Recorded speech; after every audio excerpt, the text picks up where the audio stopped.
Spartans being able to rely on their starting point guard, Kennedy Blair, throughout this one. And as Adam and Maddie have mentioned, her story is certainly one of persistence. Blair was actually recruited by head coach Robin Freilich to play for Bowling Green. So when Freilich took the job here in East Lansing, Blair decided to come on with her.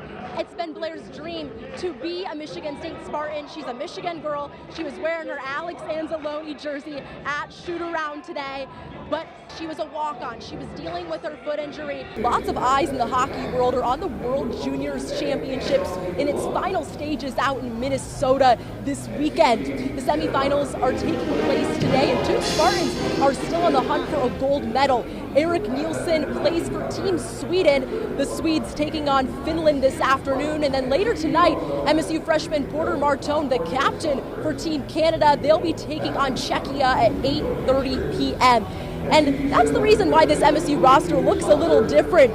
Not only them, but Riker Lee and Shane Gansagi, as well as the U18 teams. Brady Noling were all off at World Juniors as well, competing for Team USA. We've also got a bit of a reunion happening on the pitch today. MSU goalkeeper Zach Kelly getting the opportunity to reconnect with a couple of teammates from his youth years. Kelly played alongside Titan captain Spencer Powell for the club team Michigan Rush. And when I got the chance to talk to Powell this morning, he said that the thing he remembers most about his time playing with Kelly is that he got a front row seat to watching the transition of Kelly from a standout forward to the man between the pipes. He got to play right in front of him as a center back. And as Charlie and Nora mentioned, Zuzana Kulig and Teodor Kričković from Poland and Serbia, respectively, will be playing key roles in today's matchup, but it does not stop there. 7 Spartans and 2 Hoosiers come from overseas, and they don't just play for their respective teams. They are some of the most important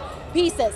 For MSU, 2/3 of their kills are produced from their international athletes. The Eagles only returning 2 athletes from last year, seniors Cece Aleko and Brooklyn Thrash. And for Aleko and Thrash, they have been with their head coach Sahar Nusebe for the entirety of their college careers, meaning that they transferred from Canisius to Eastern Michigan to stay under Nusebe's guidance. I talked to Coach about what that kind of loyalty and commitment means to her, and she said everything. One of the best rivalries on ice, and this time it just so happened to be a top 3 matchup. Number 3 Michigan State hockey taking on number 1 Michigan in a home-and-home series this weekend, with game 1 here in East Lansing Friday night. But not only did the Wolverines take the 3-0 victory, they made history, shutting out MSU for the first time at Munn Ice Arena in over 25 years. The two rivals split the season series 2-2 last year, but Friday night, 27 newcomers between both rosters experiencing their first Michigan State rivalry game. And make it 28 newcomers. New MSU head football coach Pat Fitzgerald was in attendance, dropping the ceremonial first puck and spending some quality time with the Munsters. 60 minutes of football left in the 2025 season, and Michigan State had just one final opportunity to get a conference victory. And after those 60 minutes right here at Ford Field on Saturday night, Jonathan Smith's team was able to pull everything together and get that conference victory, a 38-28 win over the Maryland Terrapins. The Spartans coming into this final matchup on an 8-game losing streak, and the Terps not much better, losing 7 straight of their own. First drive of the game, Alessio Milivojevic gets the start once again for MSU. He slings it out to Kai Rios for touchdown number 1, and Rios' first career catch in the green and white.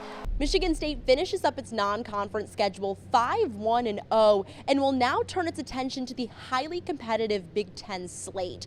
The Spartans have Halloween weekend off, but will open up conference play by hosting Gavin McKenna and the number 5 Penn State Nittany Lions. Michigan State can now shift its attention to what's building up to be an even bigger matchup than usual: Michigan versus Michigan State. The Wolverines are currently ranked number 1 in the nation, and there is already plenty of buzz surrounding next weekend's home-and-home rivalry series. You told us earlier that it's up to you and the captains to put this team in a position to win. How would you assess your guys' ability to do that tonight? Not great. I think we can do a lot better. You've played in a lot of big places and a lot of big arenas, but something about the Breslin Center when we talked seemed to be a little extra special. What kind of opportunity lies for you out there? Yeah, I think the history and tradition of this place and this program. December 1st, 2017 was the last time this Michigan State program swept a ranked team. You guys just did it. What does it mean to you and this program?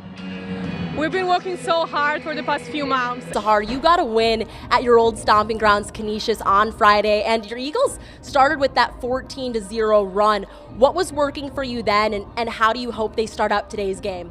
I think we were just really, really sharp from the get-go. And finally, we've got a 150 here. Coach Rensing's 150th win.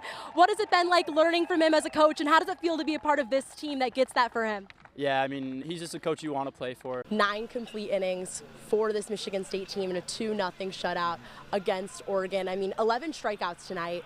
Take me through that last one and then into that celebration with your team. What was going through your head? Yeah, I mean, I think the last one I just really try to focus to the process. You said Colgate is a team that runs their sets well and can shoot the ball. So what needs to go into guarding such a disciplined team tonight? Yeah, they might run the, each possession might be 25 seconds. Feels like forever since you guys have had some Big Ten play, but you'll be back in Columbus on Friday. What will you be taking away from a successful GLI, from a successful exhibition game today into the rest of the season? Yeah, I think we still got stuff to work on. 12 saves today. That's an NCAA tournament program record for Colorado. What does it mean to you to represent this team at such a high level? Yeah, it means a lot, to be a leader of these girls. Last season when these two teams met, EMU's Cece Aleko, she had over half of the points for the Eagles. What's the game plan to slow her production down this time around? Well, she's tough. She's physical. After being swept by the then number 7 Wisconsin Badgers last weekend and dropping to number 3 in the USCHO polls, the Michigan State men's ice hockey team welcomed in the Colgate Raiders, looking to reestablish itself as the top team in the country. Just 3 minutes and 57 seconds into the first period, Colin Ralph picks up this blocked shot before setting up Owen West. He rips the one-timer for his first collegiate goal. Spartans taking an early 1-0 lead. 55 seconds later, Maxim Sturback finds Shane Van Sage. He fakes this one, then delivers the puck on a platter to Riker Lee. And no fancy moves from the freshmen this time, just the easy tap in. The number 24 Michigan State women's basketball team took on the Youngstown State Penguins in its 3rd game of the season Wednesday night at the Breslin. Despite a slow start, the Spartans quickly overpowering the Penguins with dominant offense, scoring 25 points in the first quarter. And take a look here at Emma Shoemate. She drained 3 triples in the first 10 minutes, helping the Spartans find their rhythm early in the game. The athletic department announced on Sunday afternoon that head football coach Jonathan Smith has been fired. This is following a 4-14 Big Ten record and a 9-15 overall mark through 2 seasons as head coach, highlighted, or not so much highlighted, by an abysmal 8-game losing streak throughout the 2025 season. The Spartans still sitting pretty at number 3 in the USCHO polls. And I mean, take a look at that top 3. You want to talk about a stacked conference? That's the Big Ten right now. Wisconsin at number 2, and then that top team right there, the Michigan Wolverines. That's who's coming to town on Friday. The MSU hockey team will face off against number 1 Michigan in a home-and-home rivalry series this weekend. And the Spartans will get home ice advantage first.